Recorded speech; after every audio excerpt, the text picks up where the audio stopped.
नमस्कार दोस्तों, बहुत बहुत स्वागत है आज के इस वीडियो में हम बात करने वाले हैं कि ईपीएस 95 पेंशन धारकों की जो केसेस सुप्रीम कोर्ट में दाखिल है, तो सुप्रीम कोर्ट से इन केसेस के ऊपर जब फैसला आ जाएगा तो इस फैसले के तहत जो है वो किन पेंशन धारकों को हायर पेंशन का लाभ मिल सकता है। तो जी दोस्तों, हम सभी जानते हैं कि पिछले साल सुप्रीम कोर्ट ने अप्रैल महीने में केरला हाई कोर्ट के फैसले को बरकरार रखते हुए अपना फैसला जो है वो सुनाया था, पर ईपीएफओ द्वारा इस फैसले के ऊपर जो है वो एक और रिव्यू पिटीशन सुप्रीम कोर्ट में दाखिल किया गया, जिसकी वजह से ईपीएस 95 पेंशन धारकों को यहाँ पर उनकी पेंशन बढ़ोतरी के लिए इंतजार करना पड़ रहा है। तो जी दोस्तों, यह जो फैसला है तो अभी तक सुप्रीम कोर्ट से नहीं आया है। ईपीएफओ द्वारा ये जो पुनर्विचार याचिका दाखिल की गई है, साथ में ईपीएस 95 पेंशन धारकों द्वारा जो अलग अलग याचिकाएं सुप्रीम कोर्ट में दाखिल है, तो उनके ऊपर भी कब फैसला होगा, तो इसके लिए सुप्रीम कोर्ट से अभी तक कोई अपडेट नहीं आया है। यानी सुप्रीम कोर्ट पिछले साल से जो है वो इन केसेस के लिए तारीख पे तारीख का सिलसिला लगाए हुए था। इसी के बीच कोरोना संकट के चलते सुप्रीम कोर्ट का जो फिजिकल कामकाज है तो वो इस वक्त स्थगित है। केवल वीडियो कॉन्फ्रेंसिंग के जरिए जो महत्वपूर्ण केसेस है तो उनके ऊपर ही सुनवाई हो रही है। ऐसे में ईपीएस 95 पेंशन धारक आस लगाए बैठे हैं कि उनकी केसेस के ऊपर सुप्रीम कोर्ट से जल्द सुनवाई हो जाए, ताकि उनको हायर पेंशन मिलने का रास्ता साफ हो जाए।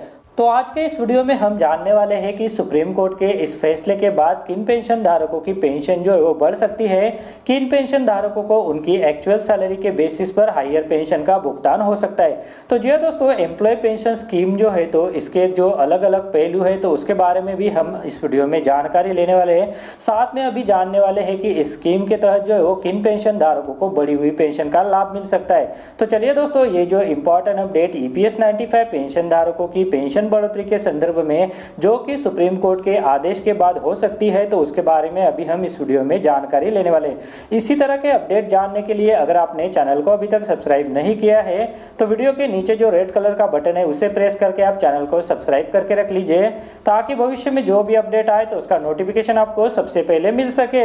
वीडियो में आगे बढ़ने से पहले अगर आप शेयर मार्केट में इन्वेस्ट करना चाहते हैं तो इसके लिए आपको एक ट्रेडिंग अकाउंट की जरूरत पड़ती है। ट्रेडिंग अकाउंट ओपन करने के लिए वीडियो के डिस्क्रिप्शन में मैंने आपके लिए एक लिंक देके रखा है। उस लिंक पर क्लिक करके अगर आप ट्रेडिंग अकाउंट ओपन करते हैं तो उस ट्रेडिंग अकाउंट ओपनिंग के लिए आपको कोई भी चार्जेस देने की जरूरत नहीं है, साथ में कोई भी एनुअल फी देने की जरूरत नहीं है। और जब भी आप इक्विटी में शेयर खरीदेंगे या फिर बेचेंगे तो उसके ऊपर आपको कोई भी ब्रोकरेज देने की जरूरत नहीं है। अगर मान लीजिए आपने 100 रुपए का कोई शेयर खरीदा और उसे 150 रुपए में बेच दिया, तो जो 50 रुपए का फायदा होगा तो वो सीधे आपकी जेब में जाएगा। इसके ऊपर जो है वो आपको कोई भी ब्रोकरेज चार्जेस देने की जरूरत नहीं है, कोई भी यहाँ पर आपको चार्जेस नहीं है। तो इसके लिए अगर आप अकाउंट ओपन करना चाहते हैं तो वीडियो के डिस्क्रिप्शन में मैंने एक लिंक दिया हुआ है, तो उस लिंक पर क्लिक करके आप घर बैठे ऑनलाइन एक डीमैट अकाउंट ओपन कर सकते हैं। तो चलिए अभी वीडियो में आगे बढ़ते हैं। तो चलिए दोस्तों, सुप्रीम कोर्ट के फैसले के बाद किन ईपीएस 95 पेंशन धारकों की पेंशन जो है वो बढ़ जाएगी, साथ में ईपीएस 95 पेंशन धारक राष्ट्रीय संघर्ष समिति के माध्यम से लगातार प्रयास कर रहे हैं कि मौजूदा जो 1000 रुपये न्यूनतम पेंशन है तो उसे जो है वो कम से कम 7500 रुपये किए जाए और उसे जो है वो महंगाई भत्ते के साथ भी जोड़ा जाए। यह एक मामला हो गया। दूसरा मामला यह है कि सुप्रीम कोर्ट में हायर पेंशन के लिए कुछ केसेस जो है वो दाखिल है। साथ में ईपीएफओ द्वारा भी एक पुनर्विचार याचिका सुप्रीम कोर्ट ने जो केरला हाई कोर्ट के फैसले को बरकरार रखने का यहाँ पर ऑर्डर दिया था तो उसके ऊपर दाखिल की गई है। तो इस रिव्यू पिटीशन पर भी जो है वो सुनवाई अभी तक नहीं हुई है। तो जी दोस्तों, इन सारे केसेस के ऊपर अगर सुनवाई होती है और कर्मचारी के हक में फैसला दिया जाता है तो इसके बाद किन पेंशन धारकों को बढ़ी हुई पेंशन का लाभ मिलेगा, इसके लिए कर्मचारियों को क्या प्रोविजन करनी होगी, तो इसके बारे में जो है वो अभी हम इस वीडियो में डिटेल में जानकारी लेने वाले। तो चलिए दोस्तों, सबसे पहले यहाँ पर जान लेते हैं कि एम्प्लॉय पेंशन स्कीम की शुरुआत जो है वो कब हुई थी। तो जी दोस्तों, हम सभी जानते हैं कि ईपीएस 1995 पेंशन स्कीम की शुरुआत जो है वो नवंबर 1995 में हुई थी। इस वक्त जो मैक्सिमम पेंशनेबल सैलरी थी तो वो केवल 5000 रुपये थी। उसके बाद इस स्कीम में जो है वो अलग अलग संशोधन हुए। उसके बाद जो है वो इस स्कीम में 1996 में एक संशोधन हुआ, जिसके तहत कर्मचारी और नियोक्ता को एक प्रावधान दिया गया। यह पैरा 11 ऑफ 3 के अंतर्गत था कि एम्प्लॉयर जो है वो अपने कर्मचारी का उसकी एक्चुअल सैलरी यानी बेसिक और डीए को मिलाकर जो 8.33% होगा तो उसका जो है वो कंट्रीब्यूशन ईपीएस में करेगा। यानी जो पूरा बेसिक होगा तो उसका 8.33% जो है वो एम्प्लॉय पेंशन स्कीम में कंट्रीब्यूशन किया जाएगा। पर अगर किसी कर्मचारी का बेसिक 5,000 रुपए से कम है तो उस बेसिक के ऊपर ही जो है वो उसका कंट्रीब्यूशन किया जाएगा। अगर मान लीजिए किसी कर्मचारी की सैलरी 5,000 या फिर 6,500 जो कि बाद में रिवाइज करके ईपीएफओ द्वारा की गई थी, तो ये जो सेलिंग लिमिट थी तो इसके ऊपर अगर किसी कर्मचारी की बेसिक या फिर डीए को मिलाकर सैलरी होती है तो उसके बाद जो वो इसका 8.33% जो है वो एम्प्लॉय पेंशन स्कीम में जो है वो कंट्रीब्यूशन किया जाएगा। और जब यह कर्मचारी रिटायर होगा तो उसकी जो लास्ट ड्रॉन सैलरी थी यानी उसका जो लास्ट बेसिक प्लस डीए था तो उसके बेसिस पर जो है उसको हायर पेंशन का भुगतान किया जाएगा। तो जी हाँ दोस्तों, यह होगा कि अगर कर्मचारी ने उसकी एक्चुअल सैलरी के बेसिस पर एम्प्लॉय पेंशन स्कीम में जो है वो उसका कंट्रीब्यूशन दिया है तो उसे रिटायरमेंट के बाद जो है वो पेंशन मिलना शुरू हो जाएगा यानी हायर पेंशन मिलेगी।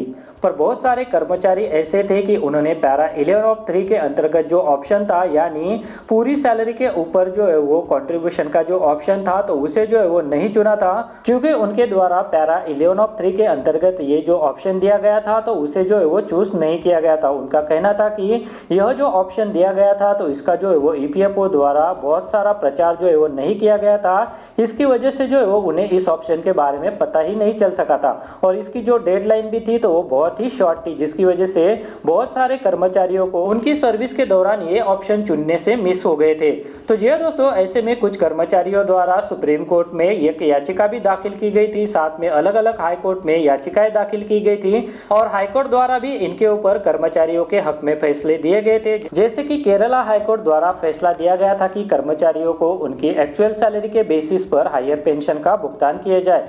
पर बहुत सारे कर्मचारी ऐसे थे जिन्होंने उनकी सेवा काल के दौरान जो है वो पैरा 11 ऑफ 3 के अंतर्गत जो जॉइंट ऑप्शन का एक विकल्प दिया गया था तो उसे जो है वो उन्होंने नहीं चुना था, जो कि था पूरी सैलरी के बेसिस पर एम्प्लॉय पेंशन स्कीम में यानी एपीएस 1995 स्कीम में 8.33% का कंट्रीब्यूशन करना।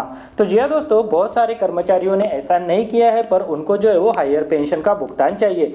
तो इसके लिए उनको क्या करना होगा? अगर सुप्रीम कोर्ट का फैसला कर्मचारियों के हक में एक बार फिर से आता है और वो हायर पेंशन के लिए अपना एप्लीकेशन करते हैं तो ईपीएफओ द्वारा उनके लिए कहा जाएगा कि वो जो है वो उनकी एक्चुअल सैलरी के बेसिस पर जो है वो पहले कंट्रीब्यूशन दे। यानी जो कर्मचारी रिटायर हो चुके हैं तो उनको उनकी सैलरी के हिसाब से जो है वो ईपीएफओ में पहले कंट्रीब्यूशन देना होगा।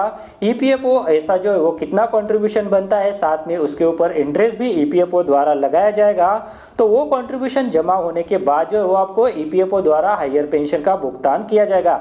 तो जी दोस्तों, यहाँ पर क्लियर हो गया कि सुप्रीम कोर्ट के फैसले के बाद जो है आपको आपकी एक्चुअल सैलरी के बेसिस पर पहले आपको कंट्रीब्यूशन करना है, उसके बाद ही आपको जो है वो एम्प्लॉय पेंशन स्कीम के तहत हायर पेंशन का भुगतान होगा। तो जी दोस्तों, आपका क्वेश्चन जो है वो शायद अभी क्लियर हो गया होगा कि अगर आपने जो है वो आपकी पूरी सैलरी के ऊपर जो 8.33% का जो कंट्रीब्यूशन है वो किया है, तभी आपको जो है वो एक्चुअल सैलरी के बेसिस पर हायर पेंशन का भुगतान किया जाएगा।